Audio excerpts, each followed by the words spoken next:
Good morning. Morning, everybody.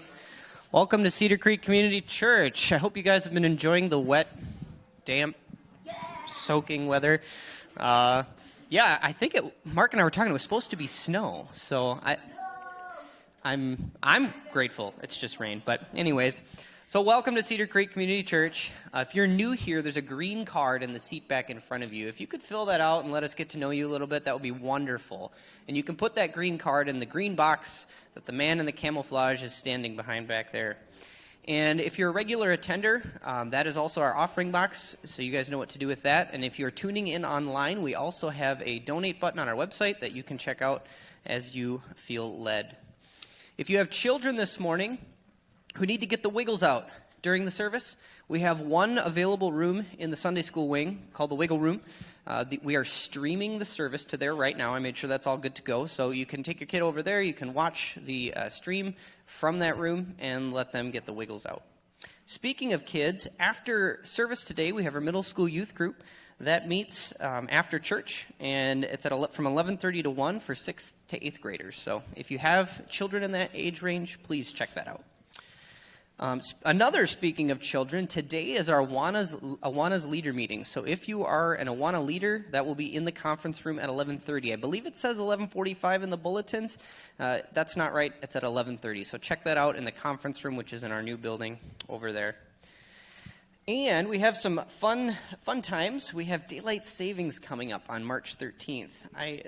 Turn your clocks ahead 1 hour. I think we lose an hour of sleep. That's the worst one. So I'm so sorry for all of you guys. You'll be a little tired next week. And we're going to be talking about tolerance. So we're going to have to tolerate not having sleep. And then our last one here is Dad's Breakfast. We had one 2 weeks ago. We're having another one on Saturday, March 20th. That'll be here at the service, or here at Cedar Creek in the new foyer, where dads can get together and talk about being dads and how to do that well. With that, I have Mr. Rob Gerber here. It feels like spring out there, doesn't it? It's raining. Yes, it does. So that's nice. It happens every year. You know, God tells us that it will, that no matter what else goes on in the world, he says, you know what, every year there's going to be spring and fall harvest and planting and warm and cold, and it's good to have some stability when often things aren't stable. Welcome again. We are going to jump right into this. We are right smack dab in the middle of a series that we started here a few weeks back, and it's called Swimming in the Cultural Sea.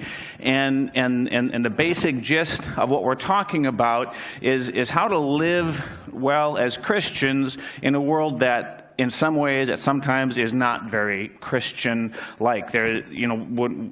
When we accepted Christ, God says that we're born again, kind of. We're become citizens of a new kingdom, and something changes within us, and we're different. We have a little bit of a different perspective on life, sometimes a big different perspective on life, and yet we're still living here in this world, and that world influences us. And so we're talking about this series is about, all right, how do I live in this world? It's kind of like, how do I, as a freshwater fish, live in a saltwater environment? It maybe is kind of like that, where it used to be natural, but now it's not so much, and I need to live a little bit differently, and I'm living differently in a world that kind of doesn't want me to live differently, kind of wants me to live the way everybody else does.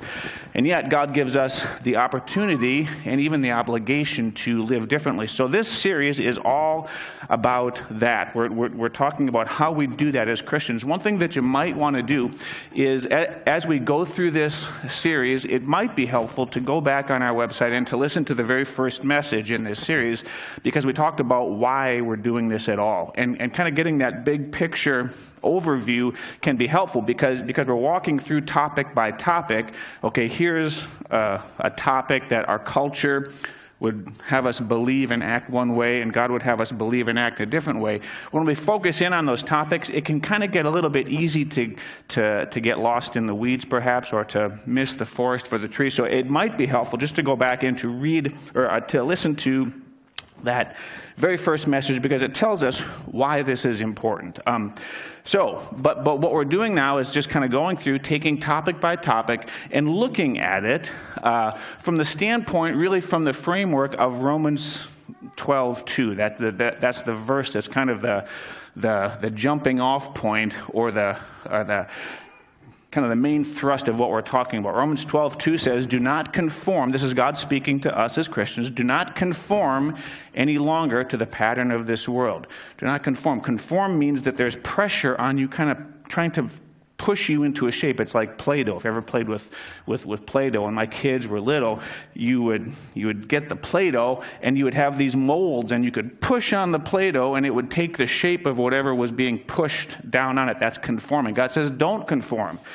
You and I live in a world that is kind of putting pressure on us to make us conform, to make us take a certain shape. God says, don't do that. Don't conform to the patterns of this world. But be transformed by the renewing of your mind. In other words, think differently. And that's the whole point of this. We defined culture as a set of ideas that lead to a set of actions. Culture, we said, was what do you believe is true? What do you believe is important? What expectations should we have? What's real out there? How do we think about our life, our world, all that stuff? And how we think about it will define how we act about it. Our ideas will shape our choices and our actions. God says, don't conform, but be transformed by the renewing of your mind. In other words, think differently. The world might say this is true, but God might say, no, it's not, or that's only partially true, or that's missing the point. Here's what's true. Here's how I want you to think. Be transformed by the renewing of your mind. Then you will be able to test and approve what God's will is, his good, pleasing, and perfect will. If we think the way that God asks us to think, what happens? Well, we live in this world in a way that's honoring to God. We can test and approve God's will, his good, pleasing, and perfect will. And we will begin to live differently. That's the guts of this. Today, the topic that we're talking about today, we've been taking different topics and talking about them.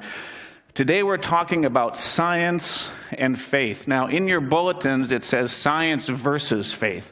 And that's my fault because when I first laid out this series, that's how I defined it. But the more I got into this, it occurred to me that's not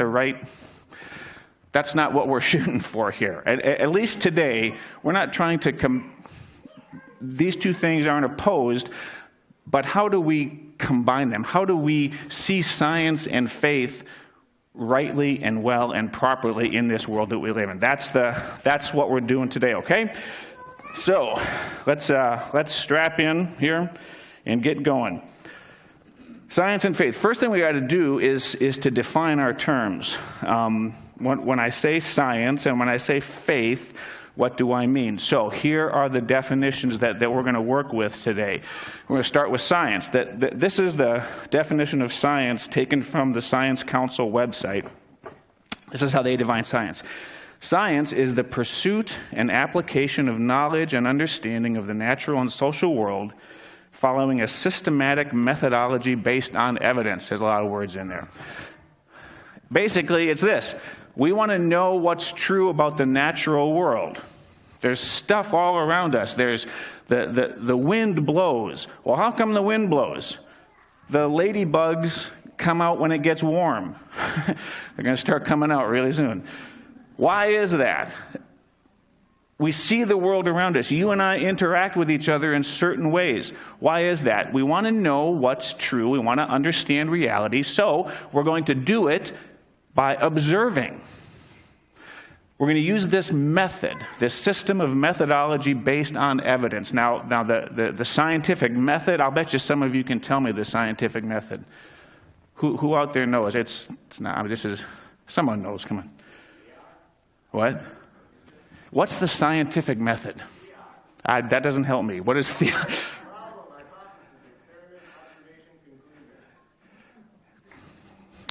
Well done. Yeah. You look around and you figure out a problem. What are we trying to understand? The wind is blowing. Why does it blow? Or they've never figured this out. When the wind is blowing and a flag is moving in the wind, why does it ripple? Believe it or not, scientists just fight that one all the time. So, but you look at a problem. That's the first one, right? What's the second? Hypothesis. You come up with a theory. I think the wind blows because the clouds make them blow. My mom told me that when I was a boy. So I went into grade school thinking the wind blew because the clouds made them blow. So here's the problem. We're trying to figure out reality. We're going to develop a hypothesis. Then you what? You experiment, you observe, you look, okay, here's what happens. And now if I change this factor, what happens to it? And so you're experimenting, you're observing these physical things. And then the fourth thing? Observe your experiment and then draw your conclusions. I think the wind blows because this happens. Pressure changes, and when the pressure gets low over here, all the air mass moves this way. Aha! We've discovered. That's the scientific method. Science is that whole thing where we're looking at the world around us, we're seeing things happening, we want to know why things happen, we want to know how things work, and so we observe it. I think it might be this way, so let's look at it and gather evidence. Let's experiment, change things, so we can see how that works. As we observe and experiment, we can think, I think it works this way, and then we experiment some more, and we discover, yes, that is why the wind blows. Or maybe we discover, nope, that ain't it. We got to go back and start again. Does that make sense? That's what science is, or at least that's what we're defining it as here. All right, that's science. What is faith? Well, I'm going to take the definition of faith right from the Bible. This is in Hebrews chapter 11, verse 1. It says, now faith is being sure of what we hope for and certain of what we do not see. Faith is being sure of what we hope for and certain of what we do not see. So what faith is in some ways it's similar to science, where I want to know what's real. I want to know what's true, but I can't see it. I can't put my hands on it. It is somewhere, it's unobservable. You know, how can I be certain of what I do not see? The goal is still, I want to know what's true, but I can't see it. So, faith is, how do I kind of work through and understand something, or how do I think about a reality? How can I be confident of a reality that is in some ways beyond me? It's beyond my ability to put my hands on it, perhaps. It's beyond my ability to to see it, to smell it, or something like that. So that's what faith is. There are realities out there that are kind of over the horizon. There are realities out there that are for example, when you drive over a bridge, there's a little wooden bridge out at my house. Goes over a railroad tracks. And the railroad tracks are probably, 100 feet down. And this little tiny wooden bridge, one-lane wooden bridge, goes up and over. And every time we would take that road to go to my folks' house, and when my kids were in the car, I would tell them, oh no, here comes the wooden bridge. I wonder if it's going to hold up, and my kids are in the back seat. But the reality is that I had no way of proving whether that bridge was going to hold up or not. I just had to have faith. You know what? I wanted to get to the other side of the bridge, and so I'm just going to have to drive over this thing. And in that case, I exercised all kinds of faith, all right? So faith is knowing something, being certain of something, even if you can't tangibly prove it, perhaps. That's what faith is. So what we're talking about today is science and faith. And again, the point to this is, how do we understand these things? What might God tell us that's different than the culture is telling us? Now, before we get into that, I want to make a couple of observations about science and faith based on those definitions. Here's one of them. Both science and faith both do a couple of things. One of the things that science and faith both do is they seek for the truth. Both science and faith are trying to figure out what is real. Science says, I want to know why that happens. I want to know what's going on. I'm looking for truth, so I'm going to use the scientific method to try to figure out what's true. Faith is the same thing. Luke, can you go back to that definition of faith there? That verse, being sure and certain of something. You're looking for truth. It's the same thing. Both science and faith, the end goal is the same. I want to know what's real. I want to know what's true. Both science and faith have that as the end goal. I want to understand. I want to know. I want to be certain of truth and reality. That's one way that both science and faith are the same. Here's another one. Both science and faith rely on evidence. They look for evidence. Both of them do. Science and faith both want to find out what's true, and so both science and faith will draw from what's around it to try to get to what's true. Let me give you perhaps an example of that. Everybody knows who this is, right? Everybody knows who that is. If we want to, both science and faith get us to the place that is Abraham Lincoln, who was the 16th president, I do believe. Both science and faith can get us to that place. They do it differently, and they both will rely on evidence to get there. For example, science can't go and recreate Abraham Lincoln. You know, science can't run an experiment, and we're going to make 10 Abraham Lincolns, and if they all turn out the same, then we can be sure of what Abraham Lincoln is. You can't do that. But there's all kinds of scientific, observable evidence that this guy really existed. There are letters purportedly written by him. There are letters from other people responding to those letters. We have pictures, actual photographs of this man. There's all kinds of evidence that you can look at, observe, manipulate, and you can observably, kind of scientifically come to the point that this guy existed. Now, you cannot prove it 100%, can you? Because you can't go back in time and recreate it.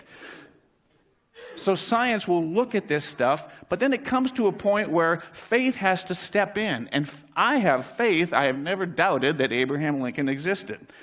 Most people don't doubt the existence of Abraham Lincoln. I've never in my life seen, met, talked to Abraham Lincoln. Ever. I cannot. It's impossible. I have to just take it on faith that some people wrote some stuff down long time ago. I have to choose to believe that that's real. But the evidence makes that faith realistic. Does that make sense? It's not a leap of faith to believe that Abraham Lincoln existed, even though I'm taking it on faith that all those pictures, all those letters, all those accounts of him were accurately written. I have no way of knowing that. I have no way of proving that. I just have to believe it. But my faith is based on evidence compared to this. Neither science nor faith would lead us to a reasonable conclusion that the Pegasus is a real thing.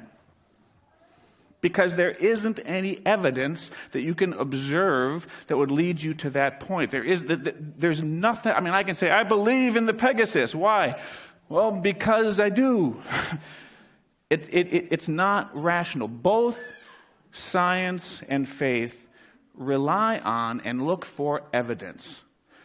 Does that make sense, or do I need to explain that some more? And if I need to explain it more, just tell me. Does that make sense?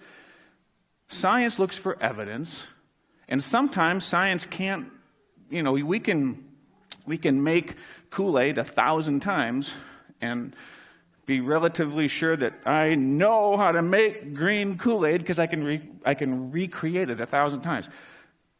Science can't always do that, so it looks for evidence. Faith is the same way. Faith says, I have faith that this green Kool-Aid isn't going to kill me, which might be a misplaced faith. You just don't know. But the evidence is little kids have been drinking green Kool-Aid forever and they haven't died. So I think I have a reason. Both of them look for faith. Does that seem clear? I probably got to move on from that. So, both seek for truth, both rely on evidence. Now, ways that science and faith... Here's the last part about this. I think it's important for us to talk about. Science and faith are not opposites. Science and faith are not opposed to each other. Luke, can you give me that next slide? Science and faith, they're not exclusive. In other words, they work together. Both of them rely on evidence, and both of them are trying to move us to the truth, but they work together in this way. Science, I think, requires faith. Oftentimes it does. A very, very real example is scientists, men and women who want to know how the world originated, how the universe originated. There are lots of theories. One of the theories is the Big Bang Theory. The Big Bang Theory says that there was something, don't know really what it was, all of matter was compressed into a tiny, tiny thing, and there was this mammoth explosion, and then all of the universe that we know was kind of formed in an instant and got shot off across the galaxies, across the universes. That's a very pared down definition of what the Big Bang Theory is, but that's basically what it is. Part of the Big Bang Theory, if you read it, is we have to assume that if that's true, there was a split second in time when the laws of physics as we understand them didn't exist. We have to believe that there was a millisecond of time where the laws of physics as we understand them operated differently, because we cannot... The universe doesn't quite make sense if the laws of physics as we understand them today applied all the time. So science is getting so far, but it gets to a point where it kind of stops, and you have to have faith to get to the last part of it. Science requires faith. Faith is strengthened by science. The more we observe, the more we understand, the more reasonable and rational it is to believe the thing that we can't see. It's kind of like this. If I was, well, here's an example of it. Cell differentiation is an amazing thing. In small terms, what it means is this, that let's take a child, for example. My daughter is pregnant, which is crazy exciting for me. I'm going to be a grandpa for the first time. And so these two cells got together and made a thing. I don't know what that thing is. I don't know what the terms are. But inside of that, there were cells, stem cells. You've heard that term, stem cells. Stem cells are kind of all the same. It's one thing. Inside of my daughter, those cells began to replicate. They began to divide. They began to grow. So then there were 2 cells, and then there were 4, and then there were 16, and then there were 1,000, and then there were 10 million. The cells replicate. Here's what is confusing. From that one cell, you get many, many different kinds of cells, and scientists can't figure out how that happens. We know why it happens, because the cells in my eye as an adult are very different than the cells in my muscle. And the cells in my muscle are different than the cells in my fingernail. So I've got all these different parts and things about me, and all the cells in my different parts are very different, like all of that. A bone cell and a nerve cell and an immune cell, they're all different, and yet they all came from the exact same thing. It's as if I took this piece of paper, and out of it, as I just divided it bit by bit, it became this building with all of us in it. I don't know how that happens. Now, science tells us that all these things are real, and it gets us to a certain point. And it says, we know that we start with that stem cell. We know that it turns into all of these cells, but what we don't understand is how it gets to this. How in the world do we get to the next picture here? How did that happen? And not only does that little girl have all of those differentiated cells, but now she has an imagination. Where did that come from? Now that little girl will laugh. Something makes her tickled inside and she'll laugh. Where did that come from? Does that make sense? Science gets so far, but then it says we don't know what happened. We know that something happened because we can see it, but we don't know what. Faith, I look at that little girl, and when I read in the Bible that God says, you are fearfully and wonderfully made. And then I look at the slide before this. Luke, go back one. God made me out of that. My faith is strengthened by the science. Does that make sense? Science will get you this far, and then faith needs to take over. Faith needs science or is helped by science getting me this far. It's a little bit like this. If you are at the bottom of a cliff and you can't get up to the top of the cliff, and there's somebody up there who's reaching their hand down to get you out of the cliff, and you have a ladder right here at the bottom of the cliff. Here's the problem. The ladder doesn't reach to the top of the cliff, and the person's arm doesn't reach down to the bottom of the cliff. So what are you going to do? Well, I'm going to put the ladder against the cliff, and I'm going to take it up. I'm going to let the ladder take me as high as I can get, and then I'm going to trust this person up above, and I'm going to let them grab my hand and pull me up. The ladder gets me to the point where I can be pulled up, but the ladder will only get me so far. Science and faith are not exclusive. They're both shooting for the same thing. They want to know the truth. Science looks at what's observable. Faith says this is what's not observable, but both of us are going for the same thing. Does that make sense? So, with all of that said, we're going to talk about our culture and God and how we understand this. Because again, remember the point of this series is to help us to have a right perspective in a world that often doesn't. We want to have a right understanding of these things in a world that often doesn't have a right understanding of it. So, each one of these messages, we've broken it down to the danger. What are the lies that our culture tells us? And that may seem harsh, but it's just true, because at that very first one, if you remember, we said that the reason our culture is something we have to not conform to is because it's been poisoned by sin. Sin is a very real thing. Sin entered the world and it has impacted the whole world. It has poisoned it. There are dangers in this world. So, for each message, we've talked about what are the dangers about this topic. What are the lies our culture tells us? So when it comes to science and faith, here are some of what I think are the dangers. Things our culture tells us that I do not believe to be true. Here's number one. Science is the ultimate source of truth. I read the paper, get the Eau Claire paper every day, and I also, if I go on I click on Firefox when I'm going to turn my computer, and they have all these articles down. It is amazing the number of articles that have to do with science. I just pulled this one out. This was Wednesday, February 10th, a couple weeks back.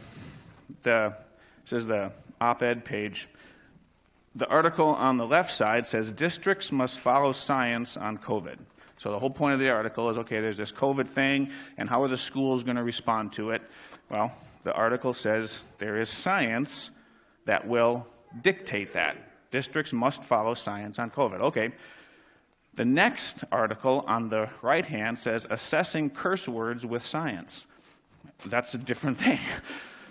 Okay, curse words. People swear. We're going to use science. We're going to apply science to figure that out. I bring that up just as an example of our culture increasingly wants to look to science to explain things. And I had said earlier that both science and faith move toward truth. Science has come to, I think, in many ways in our culture, has come to this. Faith is only something you have until science comes along and frees you from it. Faith is this bucket you put in things that you don't understand. Eventually, science will come along and take things out of that bucket and prove them or disprove them, and then you don't need the faith anymore. Eventually, there'll be nothing left to put in your faith bucket because science is the ultimate source of truth. And the more we scientifically search for things, the more we're really going to know what's true. That's what our culture tells us.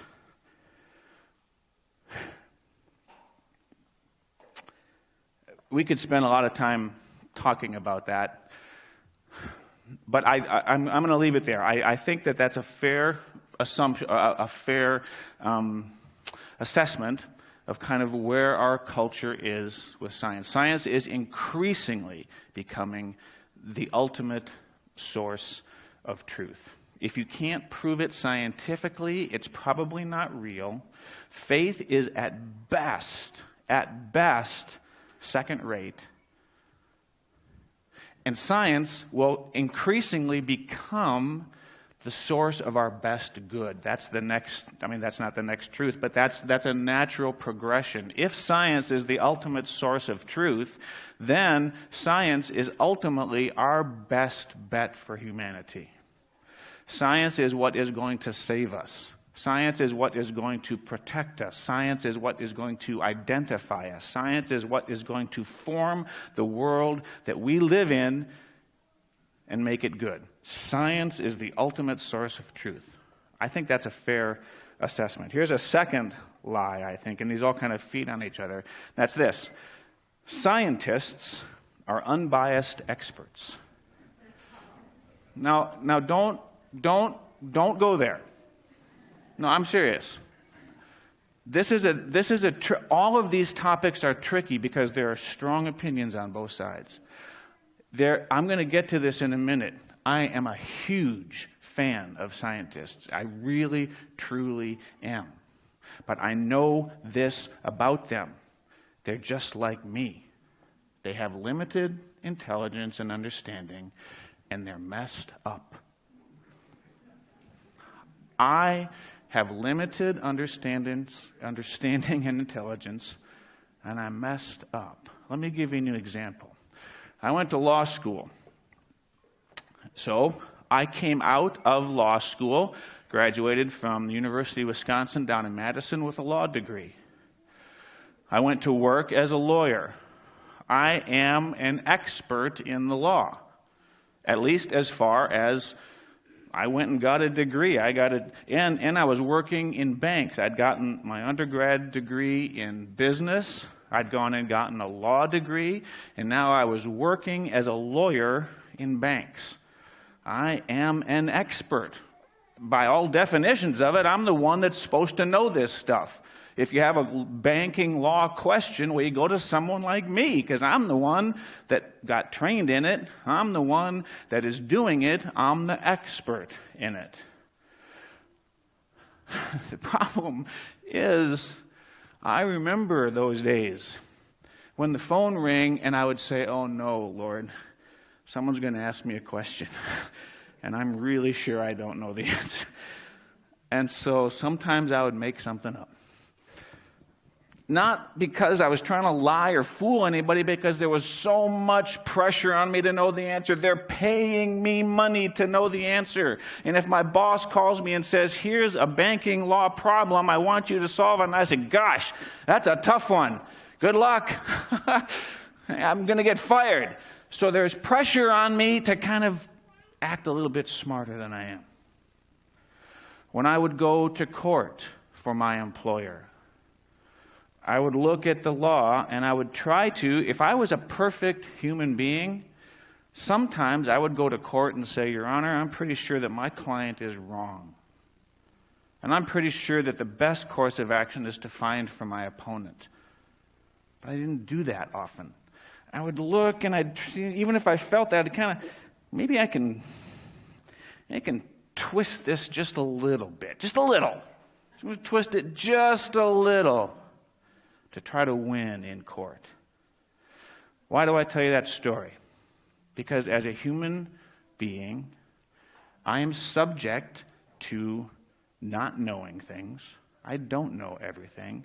And I am subject to all kinds of inclinations that don't help me find the truth. Does that make sense?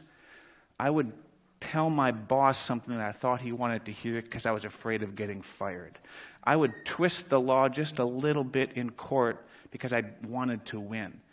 Scientists are no different than me or you. We're all that way. We live in a world that loves celebrity. Dr. Fauci knows everything about coronavirus the world has ever needed to know. Why do I know that? Well, because he's Dr. Fauci. And he's on the television. Now, I'm sure he knows 1,000 times more than I do. I'm also sure of this. He is not unbiased. And his understanding is limited. Why do I say that? Because I think that's true of all of us. Get it out of your head that putting on a white lab coat makes you infallible. Here's the third thing. Because of that, our culture tells us that science is unchallengeable. You can't challenge it. If a scientist says something, that is the end. And if you challenge it, you are ignorant. You are a science denier. Now, I am not... See, this is where we have to be really careful, because I understand where we are. And there are some of us right now, given what's going on in the world around us with this whole coronavirus thing, there are some of us that really, really want to believe the science experts. There are some of us that really, really want to not believe the science experts. Some people, if Dr. Fauci says it's Sunday, well, he's a liar. He's lying. Some people, if Dr. Fauci says you should wear 12 masks, all right, 1, 2, 3. Here's why I say that. If you find yourself on either extreme, you're not in a good place. Because here's a reality. Dr. Fauci knows a whole lot more about COVID than I do. Here's another reality. Dr. Fauci doesn't know everything about it. Science has to be challengeable. I went to the doctor once, and I get sinus infections. Sinus. I get sinus infections. Not science infections. Sinus infections. I get them a lot. I was just sure I had a sinus infection. I went to the doctor, and the doctor said, nope, you don't have a sinus infection. I said, well, I'm pretty sure. I mean, I get them a lot. No, you don't have a sinus infection. This and this and this. And I kind of, I don't know, Doc, I mean, I'm pretty sure I have a sinus. He said, I tell you what, we're going to test you, and I'm going to prove to you that you don't have a sinus infection. Did the test. I had a sinus infection.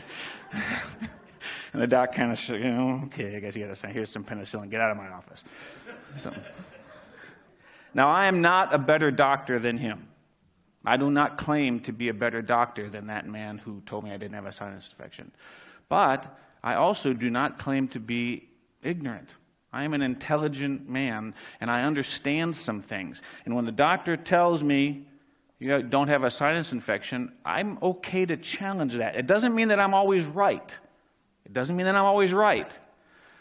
But science and scientists are not unchallengeable, and we live in a world that increasingly that's the case.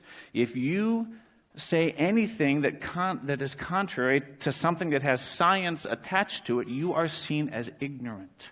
You are seen as a science denier. You are living in the Stone Ages. That is a lie from our culture. Why? Because scientists are not unbiased experts. Why? Because science is only one way of getting to the truth. Okay, does that make sense? These are things our culture tells us that aren't true. And we're asked to believe them. So, what are the protections? What does God tell us instead? Because in this series, we start with what are the dangers, what are the lies the culture is telling us. Then we go to protections. All right, if that's not right, how do I let my mind be transformed? What does God say I can think about this that will lead to better actions and choices? Here are the protections I think God gives us. Number one, God invites us to search and to learn and to know. I think God delights in science. I really think he does. I think God delights when we search things out and try to understand things. Here in 1 Kings, Kings is a book that kind of describes the history of the kings in the nation of Israel way back in the Old Testament. And it talks about each of these kings and what they were good at, what they were bad at. One of them was Solomon. Solomon was a guy who was the third king of Israel. And he had gone to God. God had said to him, ask me for anything you want and I'll give it to you. And Solomon said, God, I'm the king and I want to be a king well, so give me insight, give me understanding, give me knowledge. And God said, okay, I will. And Solomon was a guy, in many ways, he was a scientist. Here in 1 Kings 4:33, this is talking about Solomon. It says, Solomon, described plant life, from the cedar of Lebanon to the hyssop that grows out of the walls. He also taught about animals and birds and reptiles and fish. Men of all nations came to listen to Solomon's wisdom. That sounds like a scientist to me. He's studying the plants and explaining them. Sounds like a biologist. He's studying the animals and explaining them. Later in Ecclesiastes, this is Solomon speaking. He says, I, the teacher, was king over Israel and Jerusalem. I devoted myself to study and to explore by wisdom all that is done under heaven. Remember that definition of science that we talked about? To study the natural and social world by observable things. That's just what Solomon's doing. He's a scientist. I'm studying because I want to understand. And God made him that way. God created him that way. There's a proverb, Proverbs 25, verse 2. The second half of that proverb says, to search out a matter is the glory of kings. God invites us to search and to learn and to know. God created the natural world. He made it. He made all of these things, that cell differentiation. He created that. He crafted that. And he made you and me, he made humans inquisitive and intelligent. God wants us to search out. God created science, and he invites us into it. Study this. Read this. Dig it out. You're not going to believe this thing. Holy smoke. God invites us to search, to learn, to know. He invented science, if you can say it, because he made us inquisitive and intelligent, and he put us in a world filled with things to discover. And we've been discovering them. All of human history is we're discovering more and more and more. That's a good thing. So God invites us to search, to learn, and to know. Here's the second truth, though, that we have to hang on to, that God limits our knowledge. He invites us to search and to learn and to know, but he limits our knowledge. I had read the second half of Proverbs 25:2, which says, to search out a matter is the glory of kings. But the first half of that verse says this, it is the glory of God to conceal a matter. God chooses at times to withhold knowledge from us. He does it on purpose. When God was interacting with Job, Job was a man, the book of Job is a fascinating story for all kinds of reasons, but at the end of the book of Job, we see something that is remarkable that helps us to understand who God is, because God has a long discourse with Job. God speaks to Job, and we have that captured here. And Job interacts with God, and God responds, and it's a fascinating thing. But one of the things that was going on with Job is Job was pretty sure that God had made a terrible mistake. You messed up, God. I'm a good guy, and bad stuff is happening to me, and it's your fault, and you screwed up. And then much of the book of Job is Job and his buddies arguing about that. God screwed up. No, he didn't, because God does this. No, God doesn't do that. He does this. And they're all getting after each other about who God is and what God does and who's right. The whole book of Job is looking at something happened to Job, and everyone's trying to figure out why, how. They're looking for truth. And at the end of the book, God shows up and says, you're all wrong. None of you are right. And he says this here in Job 38, verse 4. And this is just one of many things like this that God says in the book of Job. Where were you when I laid the earth's foundations? Tell me if you understand. Who marked off its dimensions? Surely you know. Who stretched out a measuring line across it? Or where were its footings set? Or who laid its cornerstone when the morning stars sang together and all the angels shouted for joy? The point of that, and again, Job is filled with that. God says, look, I did things, I understand things, and you don't, and that's not going to change. There are some things, God says, I am not going to allow you to understand. At least now, and maybe not ever. God limits our understanding. Now, this is a big deal. This is a big deal. Because if you do not believe this, you will think that everything is subject to your understanding.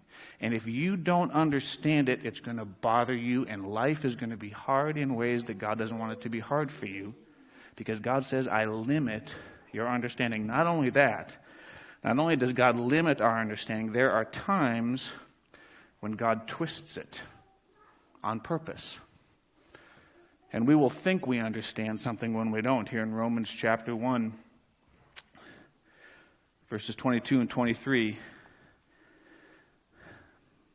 God says, I'm going to start with verse 20. For since the creation of the world, God's invisible qualities, his eternal power and divine nature have been clearly seen, being understood from what has been made, so that men are without excuse. Now that's interesting. That's speaking to science. Things can be understood by what's observable. That's that whole thing we talked about, science and faith working together. We can know what's true about God because God has given us evidence. We can observe this world and it leads us to a certain place, and then we know that God is real. But then he says this, for although they, certain people, knew God, they neither glorified him as God nor gave thanks to him, but their thinking became futile and their foolish hearts were darkened. Although they claimed to be wise, they became fools. God chooses in his sovereignty, because he is king and creator. He chooses sometimes based on our responses. Sometimes he withholds knowledge. Sometimes he twists our thinking. So we are just convinced that something is right, but it's becoming more and more twisted, more and more dark. We think we're so wise and we're becoming increasingly foolish. And God does that. God chooses to do that. Why does he do that? Well, I had said that God made us inquisitive and intelligent. That's true. God also created us as children. You and I are God's servants. You and I are God's sons and daughters. We are not his peers. We are like him, like a small child is like his parents. But that small child is not equal to his parents in intelligence and understanding. God desires us to never stop being, in many ways, like children. In fact, Jesus said, Lord, I'm glad. When Jesus was here on earth and he was interacting with people, he said, Lord, I'm glad you have revealed some of these most powerful truths to little children, and not, you've withheld them from the wise and the learned. You ever think about that? Jesus, God himself, said there are certain truths that God, you, by your sovereignty, are withholding from the wise and learned, and you're telling them to little children. Why? Because God wants us to remember we never stop being little children with him. God invites us to search, learn, and know, but God limits our understanding. And here's the third truth. God cannot be found by science. You can no more prove God scientifically than you can take back there by Luke. There's a decibel meter. You know what a decibel meter does? Someone knows. Measures sound. How loud is this thing? And so you turn the decibel meter on, and there's a little needle, and it will tell you how many decibels, how big the sound is.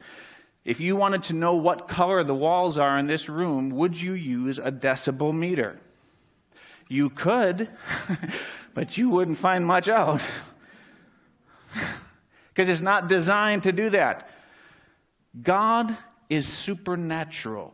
What is science designed to do? By definition, study the natural world. Science cannot prove God because God is outside of science. Now, he puts himself in. He puts evidence there that does what? Leads us to him.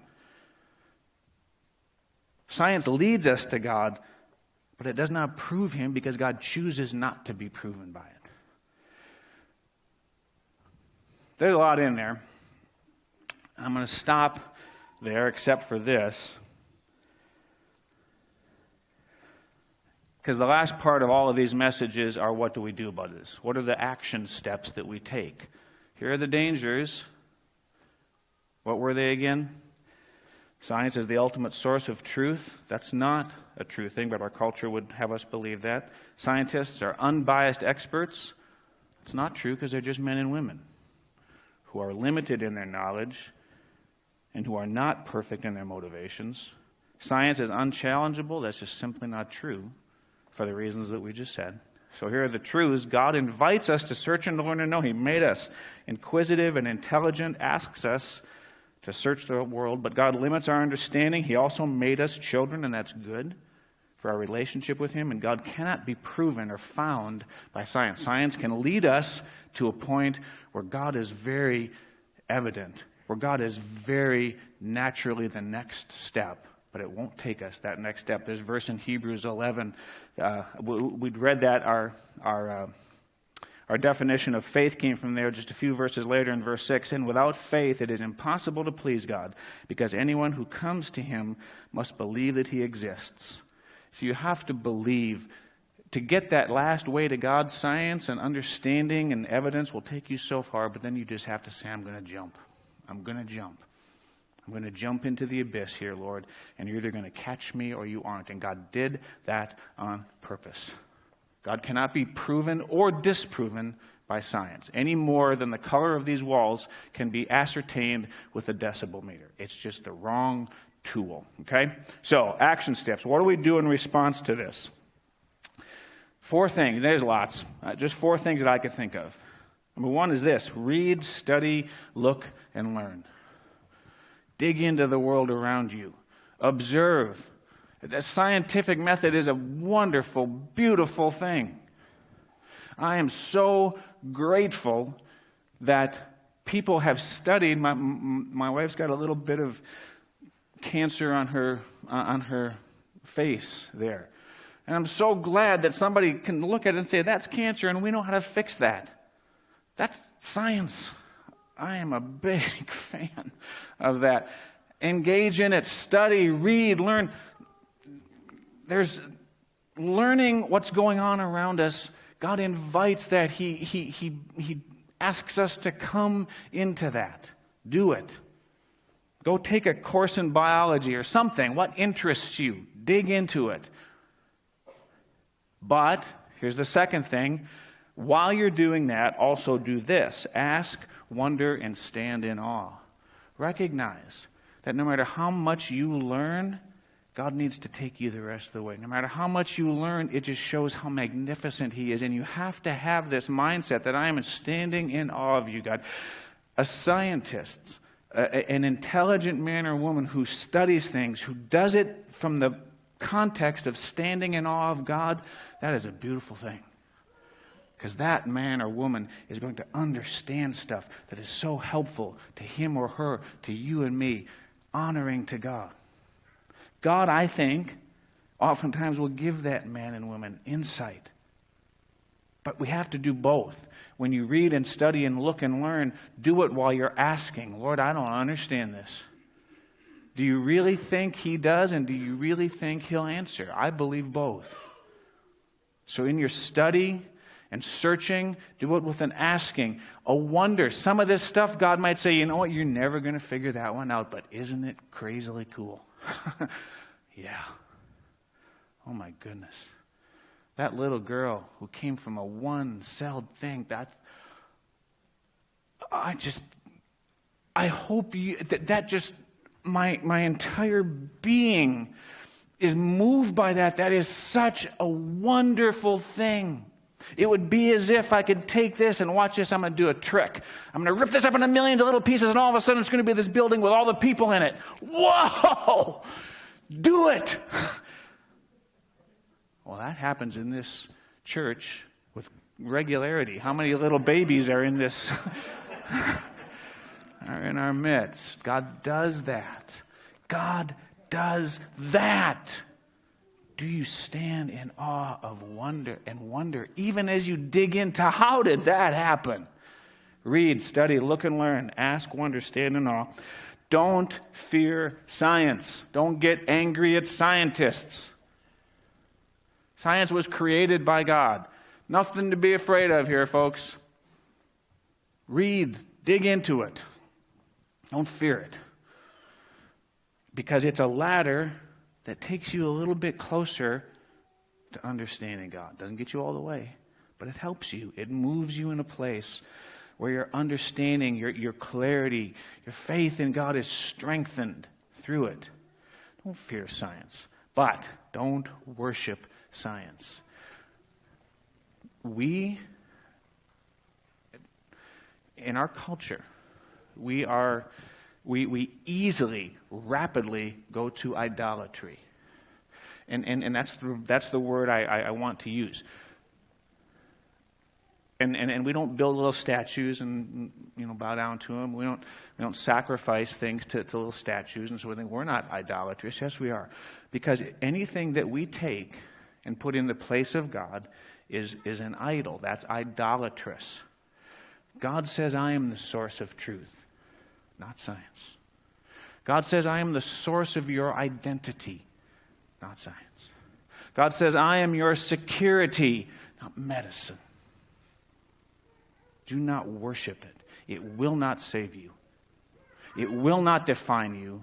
It will not help you apart from God. Because it's in His hands. Science is in God's hands. You don't have to fear it. It's a wonderful thing. But you better not worship it, because it will fail you horribly, tragically. Stop trusting in man, it says in Isaiah, who has but a breath in his nostrils. Of what account is he? But a man or woman who sees what God has made, seeks to understand it, and gives God glory and honor because of it, that man or woman is drawn deeper into a relationship with God. That man or woman helps you and me in so many ways. Science is a wonderful thing. It is not opposed to faith. They work together. But that's all that science is. That's all that it is, and no more. Let's pray. Father, I'm just so grateful that you know this stuff, and I just pray for each one of us, Lord, wherever we are at, I just pray that you would meet us there. No matter where on this spectrum we happen to be, or maybe we've just never even thought about it, I just pray that you would meet us where we are, because, Lord, we do want to understand. You have made us inquisitive. We are benefited by so many of the things that we can understand in this world. And we want to. But, Lord, we don't ever want to stray from you. So I just pray for us that you would help us to live in this balance and understand really what science and faith are, so we can live in both. We just need to. And the reality is that we do. Help us to do it wisely. I just pray, Lord, that we as your people would understand this. We would not conform to the pattern of this world in either direction. I hate science. I worship science. We wouldn't conform to either of those. But we would be transformed by seeing who you are and what you're doing. And we would be able then to choose and act wisely in this world. I ask you to do that. That's something you can do. We call out to you as your kids, ask you to help us do that in Jesus' name. Amen. We're going to take a 3-minute break. If you have kids in the Sunday school, you can run back and get them. Come on back here. We're going to sing some songs and take communion.